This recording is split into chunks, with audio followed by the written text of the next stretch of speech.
Peter, you're right. Could you put the lights on, Asher, because there's only the overheads at the end.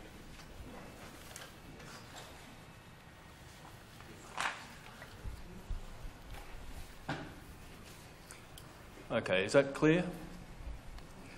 The key issue in evolutionary theory of ethnic conflict is whether solidarity towards fellow ethnics has been adaptive.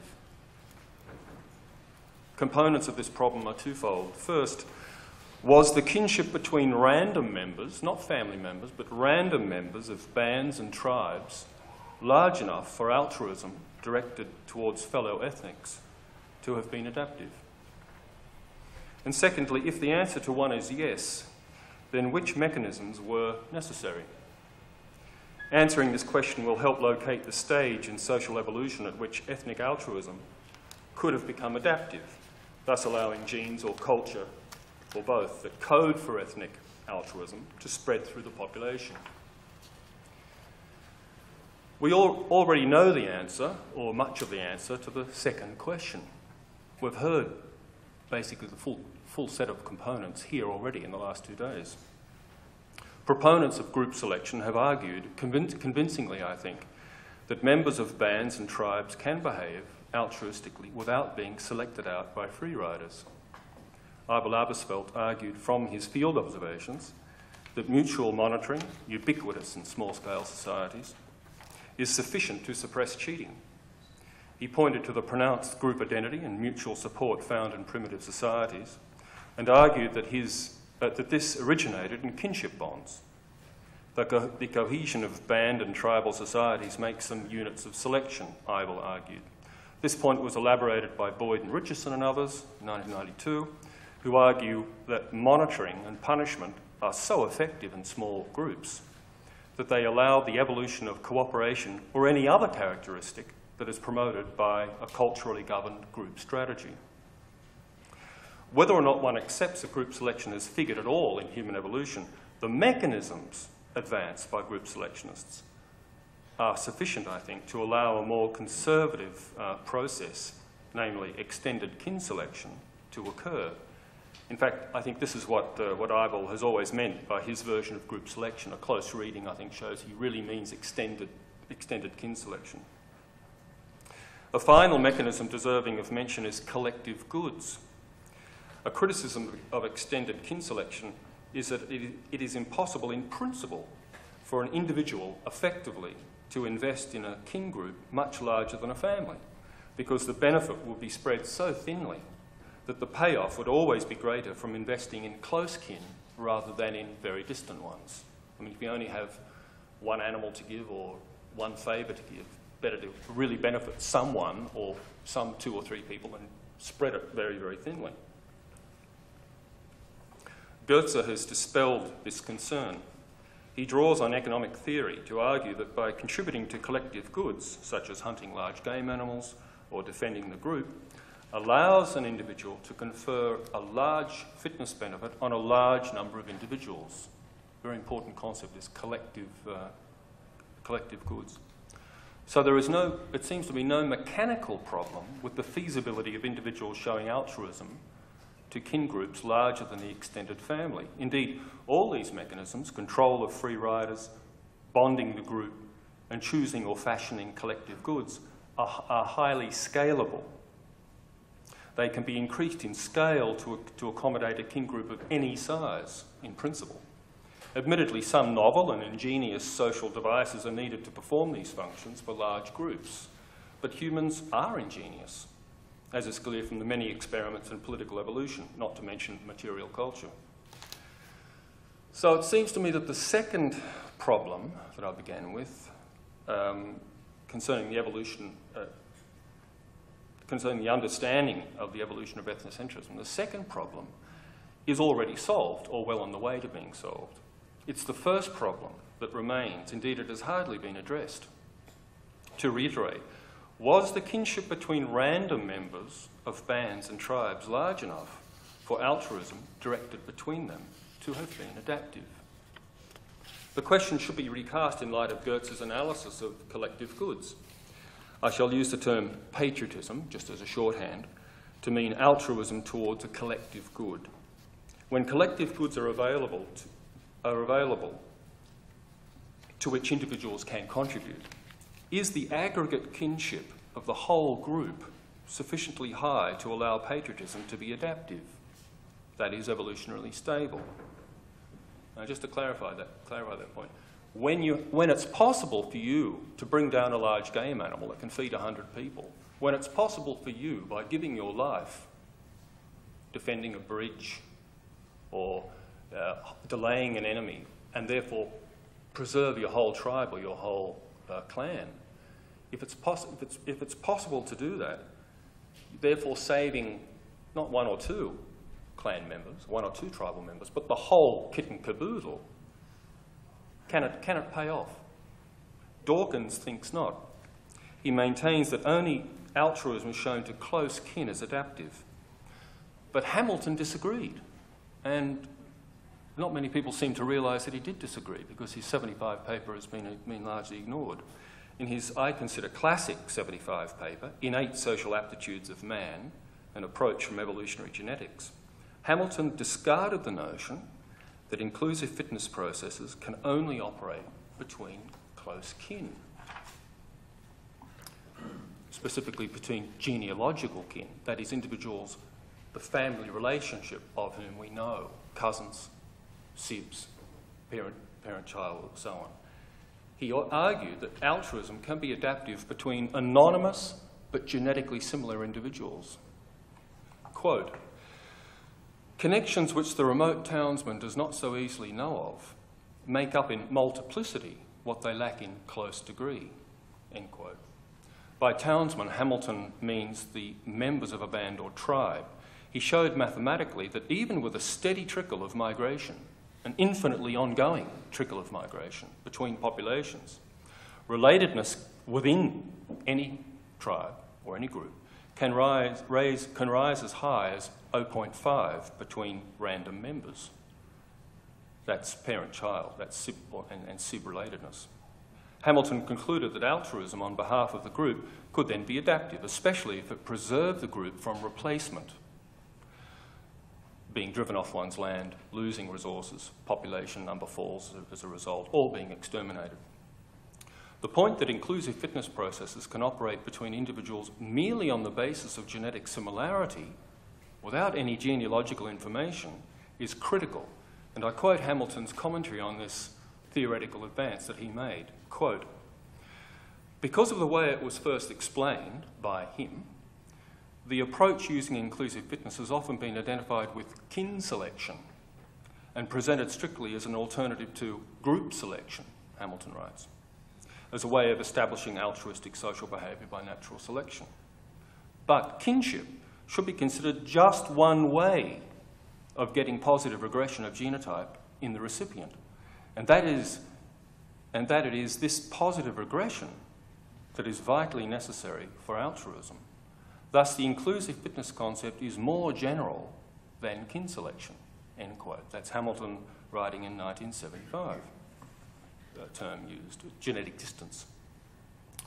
Luckily, Harpending in 1979, in another completely overlooked paper, provides a formula for converting variance, genetic variance, FST, to kinship. Slightly complicated formula at the top there.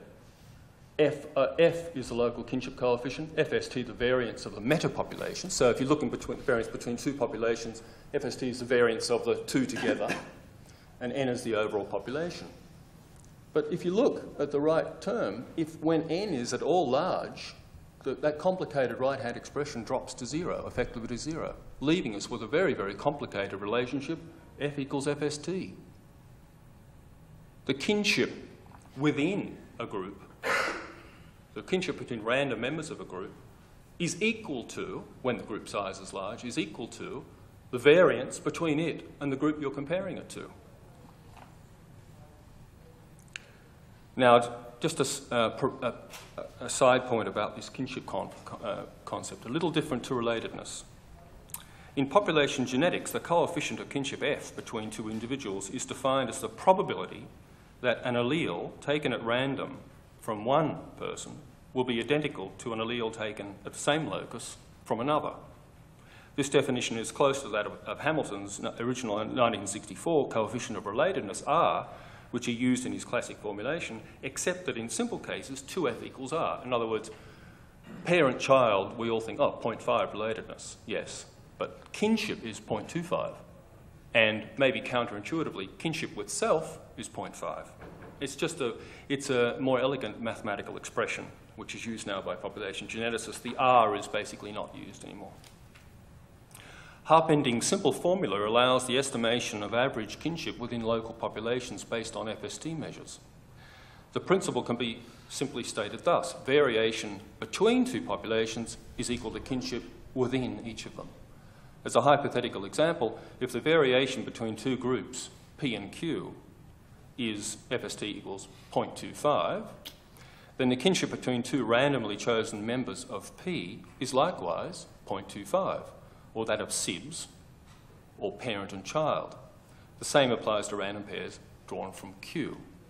Now, is that clear? I'll just stop at that point. Has it become gobbledygook? Is that okay? And I'll ask questions at the end of the session.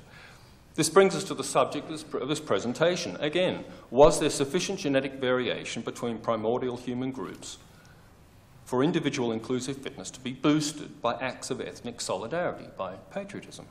Let's begin with the band, because for almost all of our evolutionary history, we've lived in bands, numbering between 30 and 50 individuals, perhaps, comprised of 2 or 3 extended families connected by marriage ties. And, as we know, as Hamilton allowed for, constant trickle of migration between groups. I could not locate specific data on interband genetic variation, but Harpending reports that interband FST is typically small, 1% or less.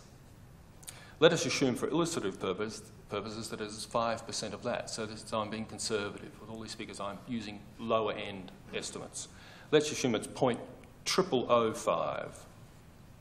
We'll also now, apart from the extended family, a band numbers, say, 25 individuals. So let's just say, for simplicity, that of that band, 25 are complete genetic strain. They're not kin, not cousins 15 times removed. They're just non-kin. Then this group's aggregate kinship to a random individual is 0.0025, which is the equivalent of 1/100th of one child. All right, very small. This number only has meaning in comparison to the next band. It's almost genetically identical. That's why the number's so small. So we're looking at very small genetic variation between two bands in human evolutionary history. It will be much higher in the context of competition between more genetically distant populations, but I'm getting ahead of myself. By comparison to this vanishingly small kinship, an individual's genealogical kin may represent genetic equivalent of, say, 5 or 6 children. I mean, an individual might have 3 actual children, plus cousins, grandchildren, etc. So I've chosen a nominal figure of 5. The 5, not 5 copies of one's genome, but 2.5 copies, or 5 children, equivalent of 5 children. So this dwarfs the ethnic kinship, or the band kinship, completely dwarfs it. The selection advantage of altruism towards non-kin would usually be outweighed by altruism towards kin. Nevertheless, band solidarity might have paid off because the fate of the extended family was inseparably bound up with the fate of the band. So at this stage, I doubt very much that we even need a concept of ethnic kinship. Just kinship is fine for the great bulk of human prehistory. The average kinship with the band would have been high relative to the average kinship with members of neighbouring bands. Exactly Eibel's point that he made in 82.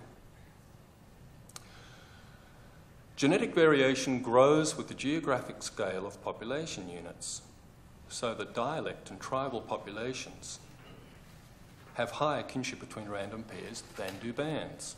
Typical variation between small dialect groups and tribes might be 0.005, 0.5%. FST between clusters of Bantu tribes is much higher. Contemporary Bantu tribes, typically about 0.015, 1.5%. Between West African populations, FST varies from 0.1% to 5%, tremendous variation. So it's difficult to get a grip at what was it in principle. It varies. The average is about 2%, Cavalli-Sforza estimates. That's 94 data. Neighbouring American Indian tribes have a typical genetic distance of about 2.5%. The Americas show high genetic variability with an FST of 7%, compared to Australia's 2%, Polynesia's 3%, New Guinea's 4%, Sub-Saharan Africa's 3.5%, and so on. Genetic variation continues to increase, with geographical distance. Though recall that we are discussing autochthonous populations. These data are, by Cavalli-Sforza are based on pre-1600 populations. Those that have been resident in the area for many thousands of years. Cavalli-Sforza and colleagues have charted the relationship between FST and distance within large regions. So these are mostly continental variation curves, with the FST on the left and the world there is in the middle. You can see the world doesn't taper off because the distances can be much greater. It goes further up. Notice that some continents are more variable than others. Between continents, so these are within, but between continents, genetic variation increases greatly. Could you put the next, yeah. This overhead now shows the FST distances between geographical races, defined by Cavalli-Sforza as continental scale populations.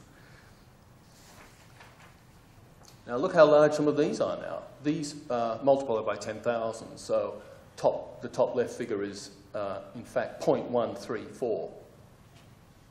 That's about half parental kinship. It's about half SIB kinship. Interracial variation is typically as high as 0.125, 12.5%, or even 0.25, 25%, full SIBship, full parental kinship between random ethnic pairs. That example, by the way, applies to Pacific Islanders and Africans in this table. In the latter case, intraracial kinship is the equivalent of parental kinship. Higher variation across greater geographical distances means that populations organised competitively over those distances have higher within-population kinship. At the same time, aggregate kinship will increase due to the larger size of the polity. In other words, other factors being equal, group solidarity becomes more adaptive as the scale of political organisation grows. In the next table, I estimate the aggregate kinship in child equivalents for different types of population. I'm trying to get a grip on, so what does it mean if your band or your tribe or your nation is replaced, exterminated, but your family not?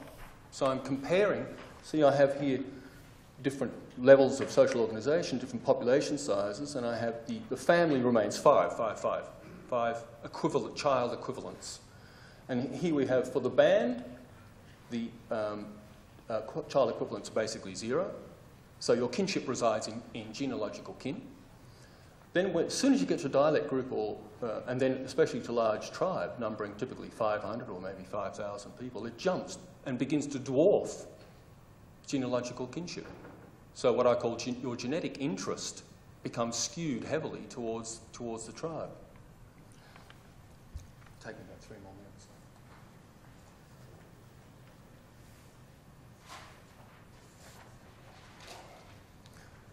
The figures indicate that beyond the band, ethnic solidarity could have been adaptive, assuming that competition existed between the larger social units. Of course, it didn't for much of our past. There was not competition between continents because people didn't move between continents except at a snail's pace. And assuming that competition existed between the larger social units, that free riders were controlled and that collective goods existed in which to invest. So there are preconditions for this to work.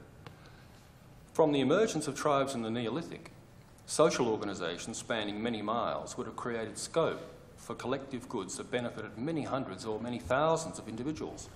The positive relationship between geographic and genetic distance would have created an adaptive opportunity for aggressively expansionist group strategies, perhaps in the autocatalytic process postulated by E.O. Wilson.